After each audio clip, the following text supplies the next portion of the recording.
ముఖ్యంగా జరిగినటువంటి గ్రామ సభలో భాగంగా మా అధ్యక్షులు ఆంధ్రప్రదేశ్ రాష్ట్ర ఉప ముఖ్యమంత్రి శ్రీ మండల పవన్ కళ్యాణ్ గారి ఆదేశాల మేరకు రాష్ట్ర వ్యాప్తంగా కూడా సుమారు 13,000 పైచిలకు గ్రామ సభలు నిర్వహించి ఎంతో విజయవంతంగా ఆ కార్యక్రమం జరిగింది.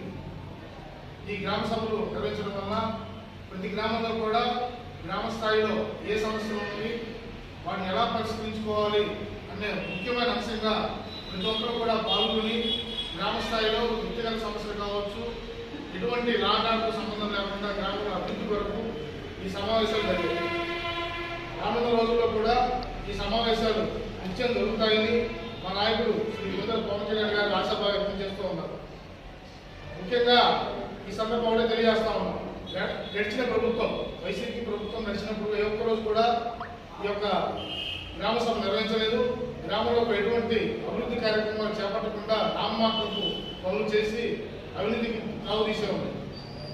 ఈ సందర్భంలో తెలియజేస్తా ఉన్నాం, రానున్న రోజుల్లో కూడా ఈ సభలు నిర్వహించి ఆ సమస్యలకు పరిష్కార మార్గంగా మా నాయకులు పనిచేస్తారని, మీరు పెట్టే ప్రతి ఒక్క తీర్మానం కూడా అమలుకు నోచుకునే విధంగా నడుచుకోవాలని కోరుతా ఉన్నాం.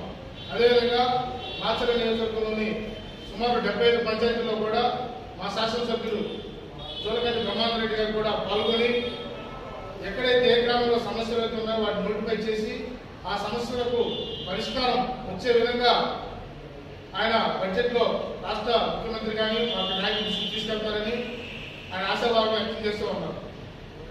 అదేవిధంగా మాచర్ల నియోజకవర్గంలోని దుర్గి, కారంపూడి, 2 తన్ని మండలాల్లో కూడా ఆయన ఉన్నటువంటి గ్రాంట్లను రిలీజ్ చేసి రాష్ట్రంలో ఉన్నటువంటి మాచర్ల నియోజకవర్గంలో ఉన్నటువంటి సిమెంట్ రోడ్లు కానీ మిగతా అభివృద్ధి కార్యక్రమాలు కూడా ఆయన త్వరలోనే శంకుస్థాపన చేయబోతున్నారు.